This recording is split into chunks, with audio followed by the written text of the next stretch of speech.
nos va a poner a orar. A orar. Oración del pecador. Ah, sí. Muy buenas tardes, hermanos. Me encanta que están despiertos todavía. A ver si seguimos igual al final.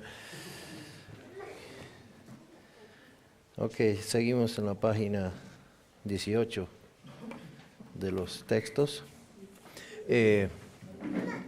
La cosa es, hermano, y no es que voy a traer una mejor respuesta, simplemente las escrituras no van a ir en contra de las escrituras. Todo tiene que ir, las escrituras interpretan las escrituras. Entonces, usemos los pasajes claros para ayudarnos en los pasajes difíciles. Y ese pasaje era difícil. Muy bien, estamos aquí en el orar una oración. Así que oremos. Padre amado, que no sea yo quien esté hablando, sino tu Espíritu Santo. Padre, utiliza tu palabra. A cada uno de nosotros, Señor, háblanos donde necesitamos más. Padre, anímanos en tu palabra, enséñanos. Queremos crecer en esta gracia y entendimiento de Cristo. En su nombre oramos. Amén. Entonces, estamos viendo este tema de lo que no es el Evangelio. Hay dos evangelios. ¿Ya saben cuáles son los dos evangelios?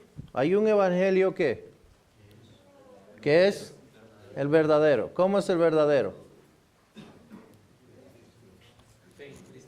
Fe en Cristo solamente. Hay un evangelio que es por gracia, totalmente dependiente de Dios. Hay otro evangelio que es por obras. El evangelio por gracia es de acuerdo a la verdad de la palabra de Dios. Van de la mano y podemos comprobarlo a luz de las Escrituras. Y si no va de acuerdo a la palabra de Dios, entonces sabemos que es un evangelio que por obras. Es falso. ¿Ok? Entonces, aquí tenemos un evangelio que es un poco más sutil tal vez y tal vez más cercano y posiblemente, ¿cuántos lo han usado esto de la oración? Para sellarlo el trato, ¿ah? Yo estuve una vez en, no sé dónde estaba creo que estábamos en Magdalena. No, estábamos en, ¿cuál es el pueblo antes de Magdalena? No, después de San Ramón. Baures. No era Baures. No, nada que ver. ¿Ah? No, al otro lado. San Ramón más allácito. No, más. El perdido soy yo, ¿no? Guacaraje. ¿Quién dijo? Eso es, el hermano sabe. Guacaraje. Y pues habíamos tenido una reunión, el hermano predicó el evangelio, más o menos. Me pareció bien esa vez. Y pues al final habían personas que querían sellar el acto, ¿no? Entonces, pues vinieron, éramos creo 3 hermanos o 4 adelante que estábamos esperando y vinieron 3 hermanas y bueno, vinieron a hablar, ¿no? Que querían supuestamente recibir y pues yo le mostré a lo mejor que podía las escrituras que ella tenía que pues sentir remordimiento, ¿no? Y yo esperaba que ella llore, a punto de llorar y pues ya vamos a orar para que pues sea, ¿no? Se selle el acto ahí. Y como no lloraba, yo decía, pucha, ya es tarde, vamos a orar, ¿quieres recibir a Cristo o no? Y mientras yo oraba, era obvio que era nada más, ella decía, claro, todas las palabras que yo le decía que ella diga. Y al ver que pues yo no estaba reaccionando de la manera que ella quería, pues mientras yo oraba, un momento de esos, yo sentía que ella no oraba conmigo, ¿no? Entonces yo levanté los ojos y ella estaba mirando hacia atrás, hacia su amiga que ya había terminado de orar y ya le estaba diciendo que le espere un ratito que ahorita iba, ¿no?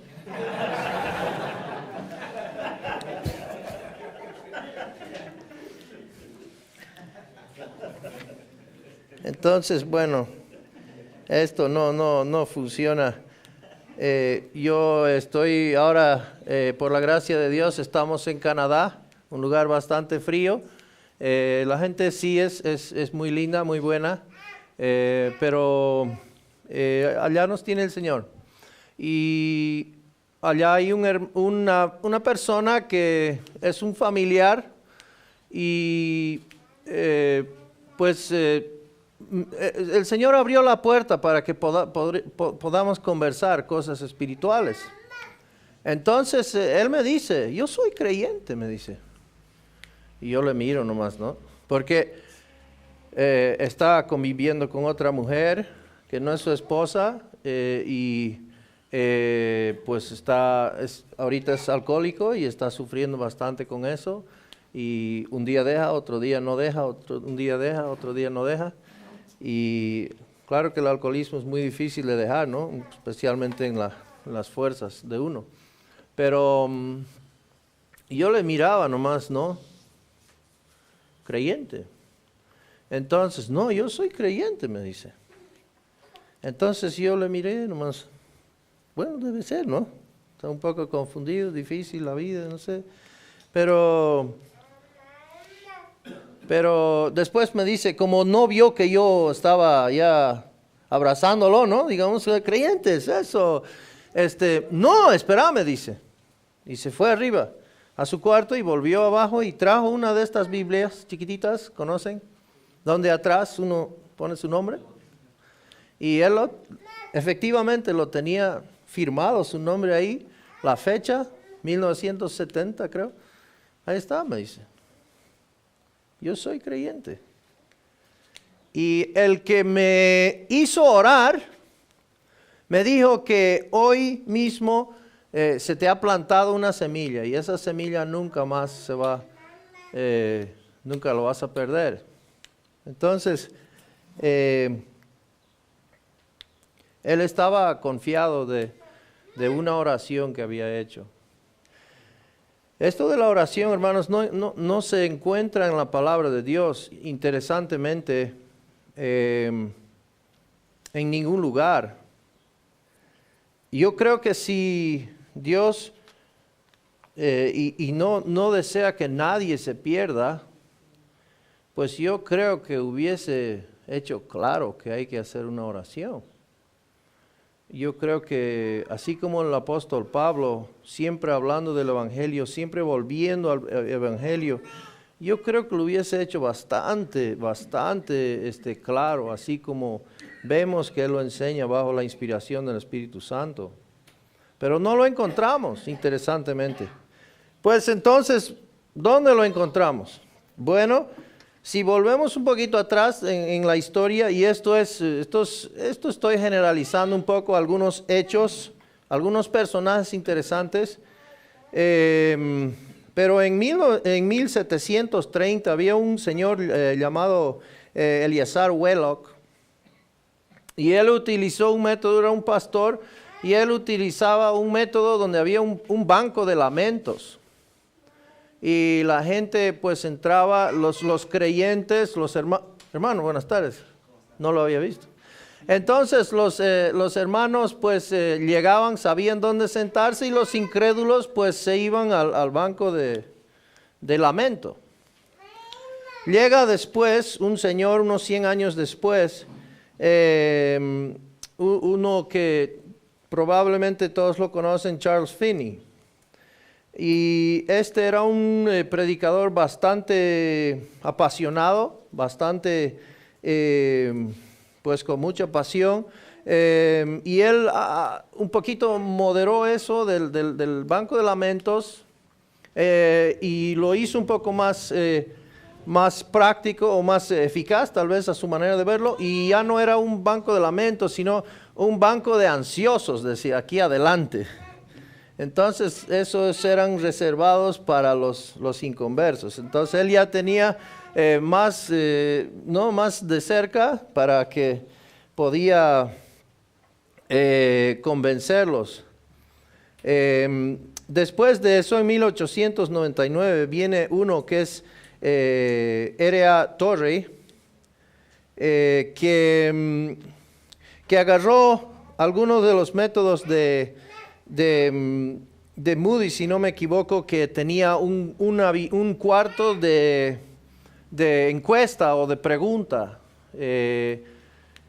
Y después de la reunión, los llevaban atrás o al cuarto y pues podían preguntarles más de cerca y ver si habían entendido o no, tal vez.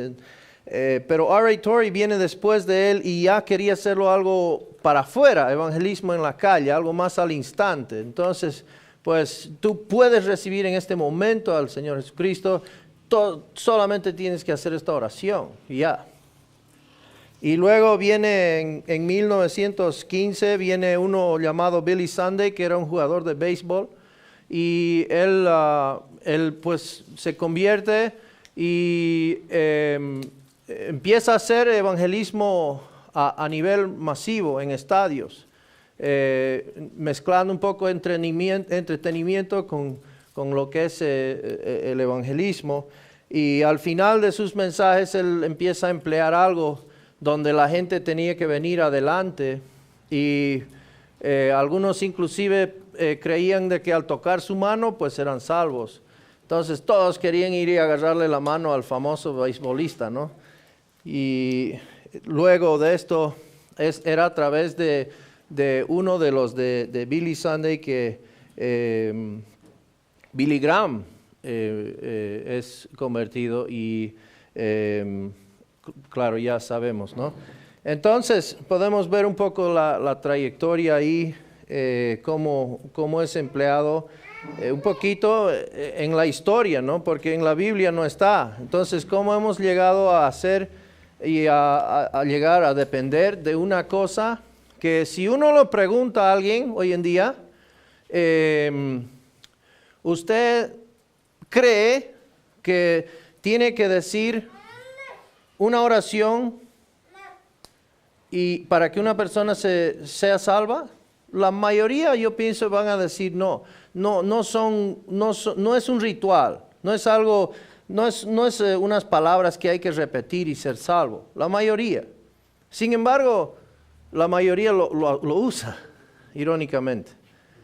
Y el mismo hecho de que lo usen, ¿qué? Hace que sea un ritual. Es algo que necesariamente se ha usado. Entonces, es como decir a mi hijo, o mejor dicho, usemos el ejemplo del Salar de Uyuni. ¿Cuántos han estado en el Salar de Uyuni?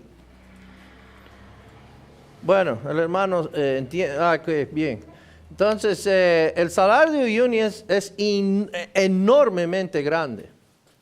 Y a diferencia de cualquier lugar donde uno esté andando, inclusive el desierto, al menos el desierto tiene algún arbusto o alguna plantita o tal vez una piedra. El Salar de Uyuni tiene absolutamente nada más que blanco. Y es increíblemente, hasta se puede ver lo que la tierra es un poco redonda, ¿no? Realmente es grande, inmenso. Entonces, ¿qué es lo que sucede cuando alguien va a cruzar el Salar de Uyuni?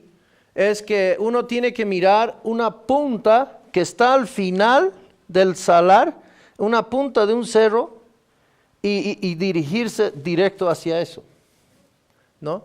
Entonces, ¿qué sucedería, sin embargo, que uno en vez de seguir la punta al final, empiece a seguir alguna cosa desviado un poquito hasta este lado, ¿no? Entonces, si yo empiezo, pues está cerca al punto, no está muy lejos, está casi igual, ¿no? Entonces, yo empiezo a seguirlo, pues Si yo empiezo aquí, bueno, de aquí a un poco, a 1 hora, no es mucho el cambio, pero de aquí a 5 horas o 6 horas, lo que tardaría cruzar el Salar, tal vez, pues voy a estar lejísimo de ese punto.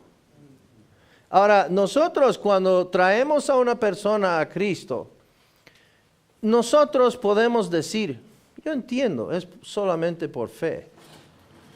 Y solamente, pues, la oración ayuda a concretarlo, a que se decida, a sellarlo la cosa, el hecho, ¿no? Nosotros lo vemos tal vez claramente así, un creyente le va a decir, yo lo veo así, pero veámoslo desde otro punto de vista. ¿Qué es lo que el incrédulo está viendo? Y el incrédulo no está viendo desde el punto de vista de un creyente, está viendo desde un punto de vista, ¿qué tengo que hacer para ser salvo? Mira, dime que yo me vaya a la punta de ese cerro y rece un rezo allá arriba y haga 5 Ave Marías o lo que sea y vaya de rodillas, descalzo. Yo lo voy a hacer si me va a salvar. Si tengo que ir a la Virgen de Cotoca y caminar ¿cuántos kilómetros? No sé si es 20 o algo así. 40 kilómetros y cada año lo hacen, pues lo voy a hacer si me va a salvar. Eso es lo que nosotros vemos, el ser humano quiere hacer algo. Y esto es la mentalidad que tenemos que ir cambiando. Y esas son las escrituras. Cuando yo empecé, no me gusta, y ustedes saben, los que me conocen, no me gusta estar adelante. Pero mientras yo podía estar detrás de una guitarra, más tranquilo, ¿no? Yo me escondía detrás de la guitarra. Estoy aprendiendo de que mientras me escondo detrás de la palabra, pues, estoy bien nomás. Estoy escondiendo detrás de la autoridad de la palabra. Esto es un proceso. Estamos yendo hacia esto, dejándolos esas cosas. Y la palabra habla de ignorancia, y yendo hacia entendimiento. Vamos a ser niños en cuanto a la malicia, vamos a ser adultos en cuanto a las cosas del Señor. Entonces es un proceso. Yo lo veo así, que tenemos que tener sumo cuidado en este mensaje del Evangelio. ¿Por qué? Porque nosotros somos el mensajero de interpretar de la forma más entendible a un inconverso ignorante en cuanto a las cosas del Señor. Y tenemos que llevarlo de la manera más sencilla, más práctica, hacia ese entendimiento salvador de nuestro Señor Jesucristo. Es un mensaje de vida o muerte. Si yo le digo a ese Señor, mira, para salvarte, solo tienes que ir, mientras estés entre esos cerros de allá, anda nomás en esa dirección y vas a estar bien. Ahora, eso lo podemos decir, a ver que lo digamos o lo podamos sugerir a una persona de Uyuni, se va a molestar. No le mandes así. Él tiene que ir a un punto específico, si no, no va a llegar, se va a perder y se va a morir en el Salar. Y ha sucedido. Hay historias. Hasta el día de hoy no encuentran camiones y cosas que se han perdido en el Salar. Entonces, sin embargo, con el mensaje de vida o muerte, de dónde vas a pasar la eternidad, estamos mandando a la gente, sí, ¿no? Jesús, sí, creen, sí, ¿no? Soy creyente. Entonces, creo que debemos tener sumo cuidado en cómo vamos a iniciar a esta persona, y disculpen si utilizo el término ignorante, pero una persona que desconoce de las verdades del Señor. Estamos inaugurando a los misterios de Dios, al misterio de Dios. Debemos tener sumo cuidado en no hacer que sea algún esfuerzo o alguna cosa suya. No es una obra suya. No es algo que Él está agregando a eso. ¿Por qué? ¿Qué vamos a hacer? Vamos a quitar el objeto de su fe del punto de ese cerro y lo vamos a hacer algo así. Entonces, toda su vida Él va a crecer. Si ya la estamos iniciando en una cosa que Él tuvo que hacer, tuve que orar, pues yo estoy descansando, mi fe en parte está descansando. Ya, ok, tal vez he creído en el Señor Jesucristo, pero en parte estoy creyendo también en algo que hice. Toda mi vida cristiana estoy esperando o confiando o descansando en una cosa que yo hice. Me acuerdo la fecha, la hora, etcétera, etcétera. Entonces, ¿a qué le estamos inaugurando? ¿A qué le estamos encaminando? ¿A lo que Dios hizo? ¿A que descanse 100% en lo que Dios hizo y lo que Dios está queriendo enseñarnos y hacernos crecer y hacernos madurar? Yo lo hice todo. Mire, si vamos a enseñarle una cosa de obras, es como que agarrar un aventón en un auto, desde aquí hasta Santa Cruz, hacerse llevar en un camión o algo, llegar hasta la puerta o hasta la cuadra del amigo, y llegar pues y caminar por la tierra y llegar a la casa así y decir, me vine de los negros. ¿Qué va a pensar él?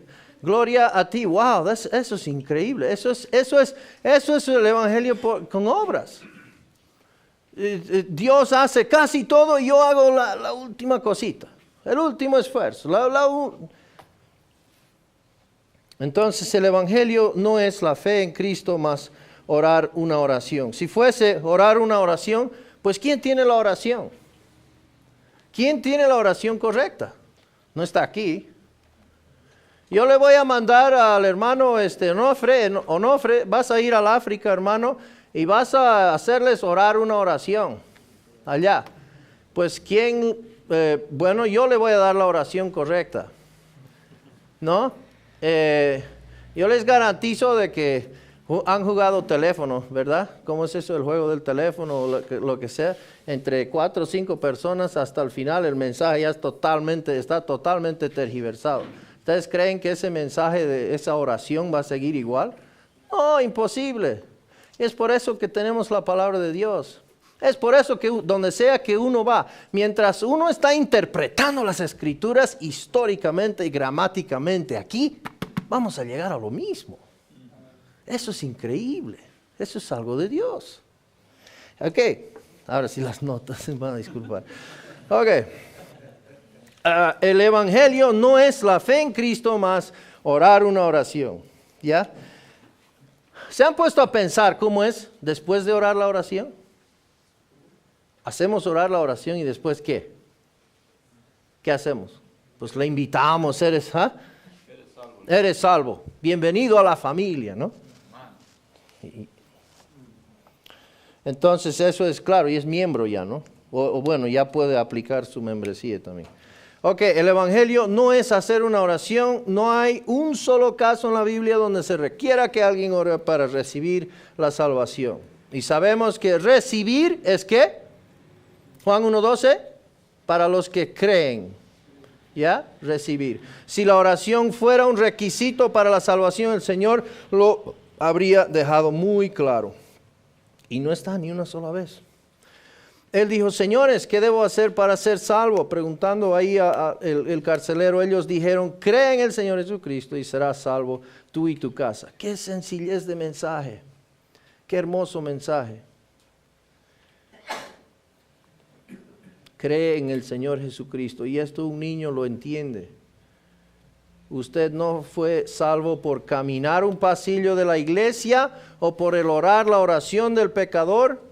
En ninguna parte de la Biblia se sugiere aún hacer tal cosa como medio para la salvación. Como medio para la salvación.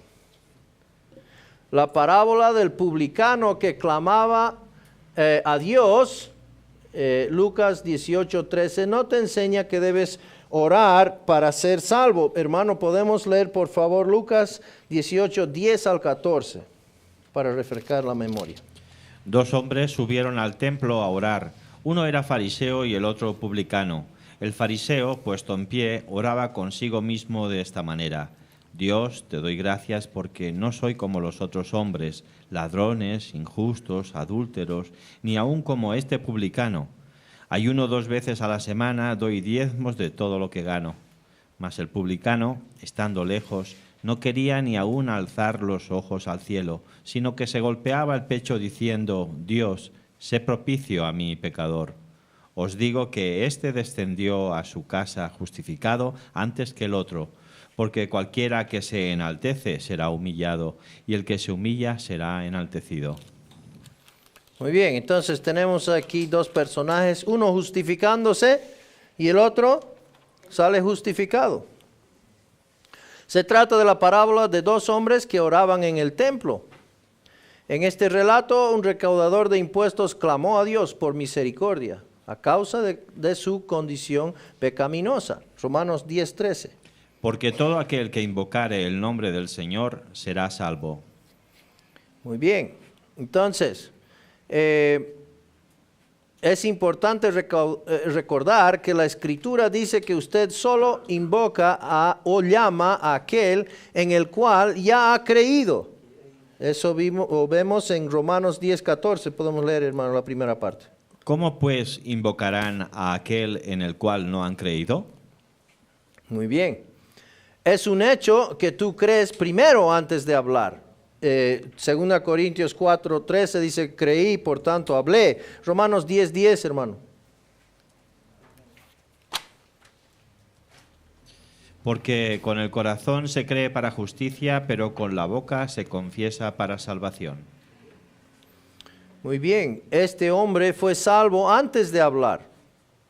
Era que creyó. Su oración no le salvó. Fue su fe en Dios lo que le fue contado por justicia.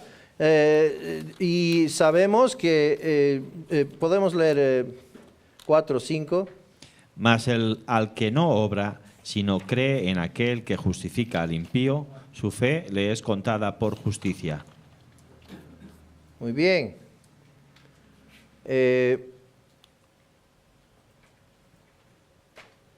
Las palabras en su oración confirmaron lo que estaba sucediendo en su corazón, pero no fueron ellas las que lo salvaron. Sabemos que es por gracia y no por alguna obra que podemos hacer. Si es que vamos a usar ese pasaje si vamos a usar ese pasaje que uno tiene que usar ese pasaje como ejemplo para que tengamos que hacer una oración, pues no solamente tendríamos que hacer la oración, tendríamos que, ¿qué? Mire, fíjese qué es lo que dice, ¿dónde estoy? Ok, sería no alzar los ojos al cielo y golpearnos el pecho, diciendo, ten piedad de mí, pecador, ¿no? Eso sería parte del proceso, si vamos a tomarlo ahí que hay que hacer una oración, según ese pasaje.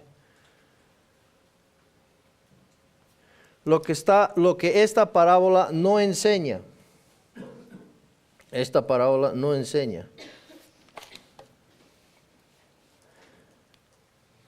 no enseña que debemos orar para ser salvos. No existe ningún lugar en las Escrituras donde se nos dice que oremos para la salvación. Esta parábola no da una orden al pecador a orar para ser salvo. Si este pasaje enseña que hay que orar para ser salvo, entonces también enseña que uno se debe golpear el pecho en un templo con el fin de ser salvo. Bíblicamente se nos dice repetidamente que el único requisito para la salvación es simplemente creer. Esto está más de 160 veces, hermanos. En Cristo que murió por nuestros pecados y resucitó al tercer día. Así conforme a las Escrituras.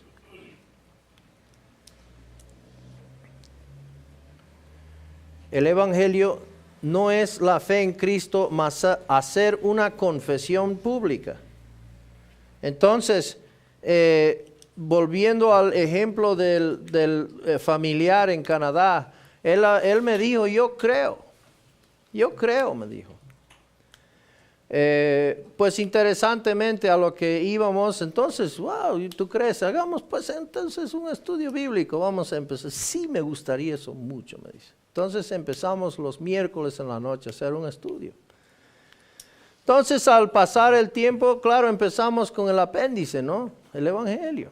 Buen lugar para empezar. Entonces, empezamos a mirarlo un poco y empezamos a hablar eso del perdón, porque en realidad el creer en la obra que Dios hizo a mi favor, pues es una obra eficaz y es tan eficaz que soy perdonado. Eso es parte del creer, que fue tan eficaz para perdonarme. Entonces yo le hablé y le dije, ¿tú eres perdonado? Ah, no, pues me dice. ¿Cómo me va a perdonar a mí semejante? ¿No? Entonces, él cree, pero no cree. Entonces le digo, tenemos un problema. Tenemos un serio problema. Y le dije que en realidad eso no es creer en el Señor Jesucristo. Eso estás haciendo en tus propios esfuerzos. Estás tratando de llegar o esperando que Dios te tenga piedad por tus buenas obras, ¿no? Que las buenas obras van a pesar al final y que, bueno, pues las buenas obras van a ser un poco mejor que todo tu pecado. Y eso, pues no es verdad. Entonces, el Evangelio no es la fe en Cristo, más hacer una confesión pública.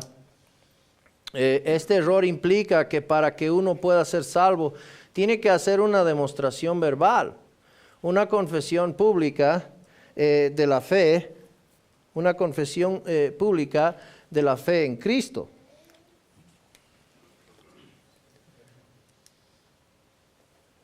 Si esto fuera cierto, entonces la obra de Cristo en la cruz, pagando por nuestros pecados, no fue suficiente. Tendrías que añadirle una obra de confesión pública a la obra de Cristo a fin de completar tu salvación. Una vez más, es algo subjetivo eso, si vamos a requerir una confesión pública. ¿Qué? ¿Cuál es la confesión? ¿Quién tiene la confesión exacta? Sí, yo creo, así como me dijo. Yo creo en el Señor Jesucristo como mi Salvador personal. Esa es la confesión. ¿Cuál es la confesión exacta? Pues, ¿no?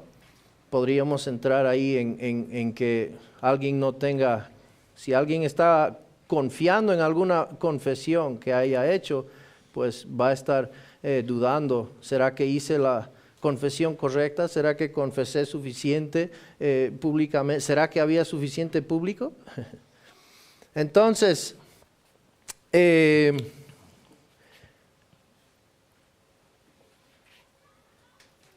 es cierto que la confesión pública será recompensada en la eternidad y que la negación te excluirá de la recompensa, pero la confesión no te hace ganar la salvación.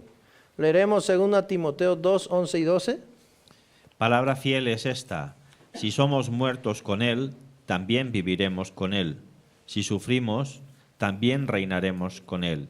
Si le negaremos, Él también nos negará. Esta se logró por completo mediante Cristo solamente y no puede ser deshecha, ¿no? Aunque nos falte la fe, aunque nos flaquee la fe, Él es fiel. Timoteo 2:13, 2 Timoteo 2:13, hermano. Si fuéramos infieles, Él permanece fiel. Él no puede negarse a sí mismo. Otro pasaje, Romanos 10, 9 a 10, no enseña que hay que confesar, proclamar a Cristo públicamente con el fin de ser salvo. Interesantemente, mirándolo desde otro punto de vista, si el confesar públicamente fuese suficiente, entonces no existirían hoy día los de señorío de Cristo, ¿verdad? Pues se anula. Entonces, una nota interesante. Hay que entender que el señorío de Cristo está buscando alguna forma, algún método para llegar a tener algo que es genuino, algún método humano que nos lleve hacia alguien que es genuino. Ya que han visto mucho que dice que confiesa públicamente y en realidad se va al mundo, en realidad no es genuino, etc. Se nos enseña que cuando un israelita públicamente confesaba a Cristo como Señor, era porque en la intimidad de su corazón ya había creído en Jesucristo. No se olviden que el cristianismo es una secta, considerada secta falsa del judaísmo. Entonces, si uno proclamaba a Jesucristo, pues era porque realmente había creído. Incluso hoy en día los judíos no confiesan a Cristo como el Señor del Antiguo Testamento sin primero haber creído en Él. 1 Corintios 12:3. Por tanto, os hago saber que nadie que hable por el Espíritu de Dios llama anatema a Jesús, y nadie puede llamar a Jesús Señor sino por el Espíritu Santo. Es importante recordar que la fe es siempre primero, y solo entonces puede uno confesar lo que ha creído. La creencia y la confesión son dos asuntos diferentes. 2 Corintios 4:13. Pero teniendo el mismo espíritu de fe, conforme a lo que está escrito, creí, por lo cual hablé. Nosotros también creemos, por lo cual también hablamos.